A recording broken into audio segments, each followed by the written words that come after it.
भगवान ने कहा अगर इस संसार में रहते हुए जैसा मैं कह रहा हूं वैसा करते हो, यानी जितनी इस संसार के सुख हैं मैंने तुम्हारे लिए ही बनाए हैं, सारे सुख भोगो। पर भगवान ने कहा ऐसे नियम बता दिए। तो शास्त्र कहता कर्म प्रधान न विश्व करी राखा, जो जस करे सो तस फल चाखा। कर्म ठीक करो। अब कर्म ठीक या खराब हमें शास्त्र में पढ़ के लगभग सभी पता है हमें कि कोई ये कर्म खराब है, ये कर्म अच्छा है।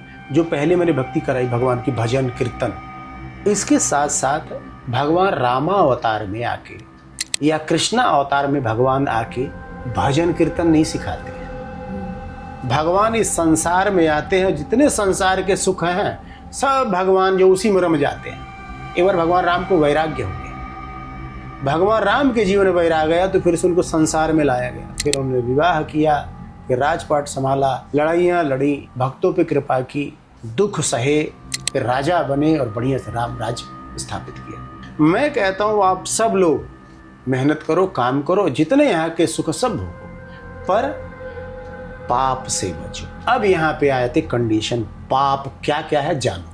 पाप बस पाप से बचो। गलतियां देखो क्षम्य होती, क्षमा हो जाएगी, और पाप की सजा भोगनी पड़ती है। विवाह के बाद स्त्री जो पति कहता है, जैसा पति चाहता है वैसा करते हो, इस धरती के आपसे बड़ा कोई धर्मात्मा है ही नहीं। स्त्री के लिए कुछ नहीं करना है।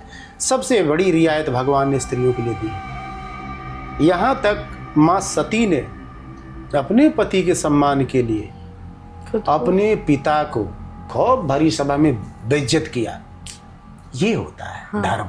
प्रहलाद को उसका पिता नाना प्रकार से मारता है और पुत्र जानता है, पर एक लाइन नहीं मिलेगी जो प्रहलाद ने अपने पिता हिरण्यकश्यप के लिए एक भी कोई खराब शब्द बोला।